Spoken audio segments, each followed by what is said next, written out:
Во студиото со вас, Маријан Ников. Владени вести, ви благодарам за вниманието.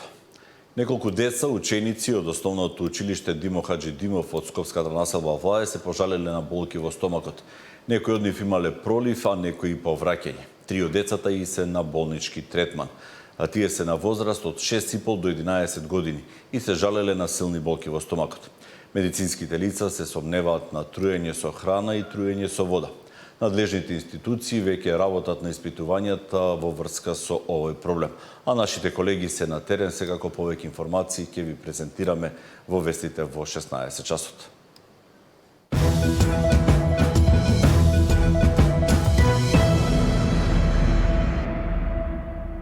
Председателот на владата Христијан Мицкоски, директорот на МС и лидер на тимот на Цивика Мобилитас Александар Кржаловски се обратија на Националниот форум Саем за граѓански организации со работка меѓу владата и граѓанското општество.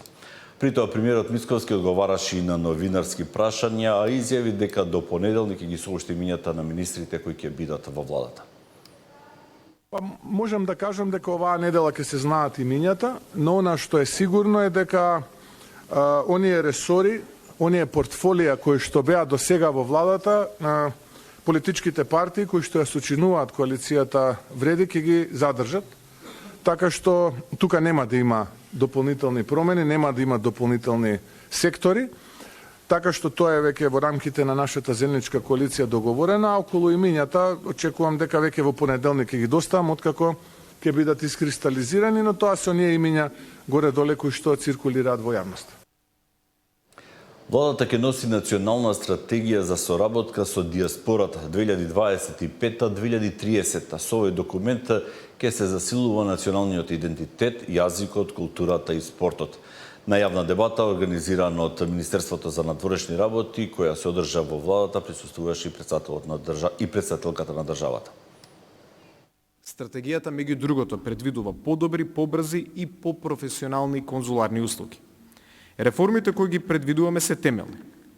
Нови закони, јасни процедури и функционална меѓуинституционална координација. Дигитална платформа за услуги, достапни 24/7 од било која држава во светот. Електронски подписи и електронски формулари, следење на статуси на барање. Обуки за конзуларните службеници, нови стандарди, нов систем на отчетност. Систем за редовен диалог и повратни информации. Ова е еден аналитички предизвик. Прв, типологија да направиме или детална демографска карта и генерацијска анализа, зошто за да имаме соодветни јавни политики. Ја споменав повеќе слојноста на диаспората и компаративно гледам дека современите политики во Европа и во светот најчесто прават разлика меѓу економска диаспора, научна диаспора, културна диаспора, професионална диаспора, студентска диаспора, исто така. И мислам дека во иднина и ова треба да го развиеме.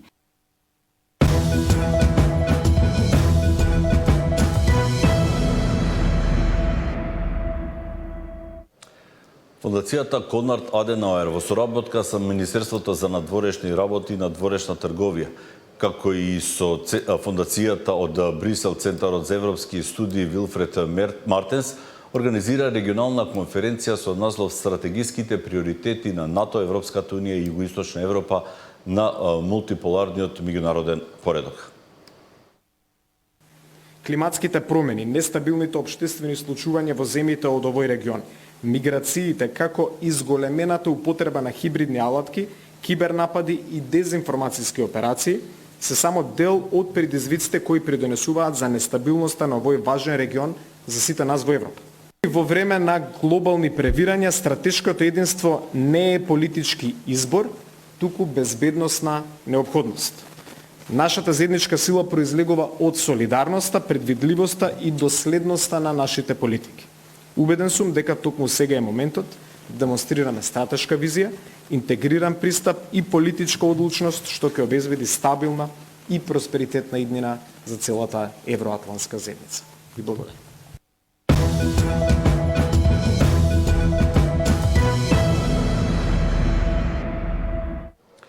Екранизмот е нова закана на говорните нарушувања кај децата. Се поголем е бројот на деца кои имаат проблем со говорот, предупредуваат логопедите. Децата гледаат движење и звук, но немаат или имаат многу малку комуникација, а токму комуникацијата е сршта на говорниот развој. Се поголем број деца во Македонија се соочуваат со проблеми во говорниот развој, предупредуваат логопедите. Во последните години, според нивните проценки, значителен е бројот на деца со неправилно изговорени гласови, одложен говор и нарушена артикулација.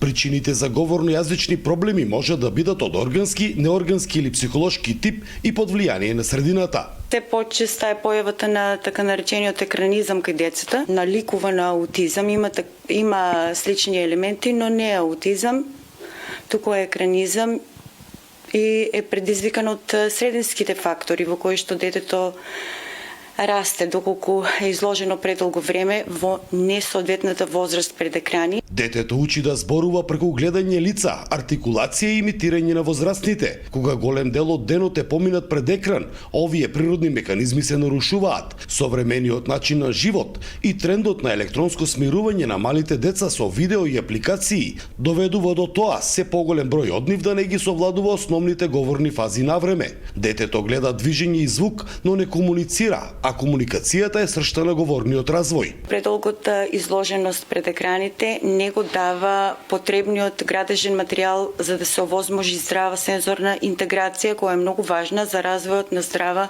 единка. Не е добро детето од најраната возраст, од 0 до 3-4 годишна возраст да биде изложувано пред екрани и да користи таблети, да му бидат овозможени и достапни телефони и сето она кое што негативно влијае, затоа што информацијата детето ја добива како сетилно чувство. Екранизмот станува сериозен фактор во говорните нарушувања на децата, а решението е во комбинација на информираност, активна родителска улога и навремена професионална поддршка. За Сител, Трајан Ристовски. Струмица се приклучи на глобалната кампања 16 дена активизам против насилството врз жените и девојчињата. Локалното одбележување на глобалната кампања се спроведува од 25 ноември до 10 декември. Има за цел да ја подигне јавната свест за различните форми на насилство врз жените и девојчињата.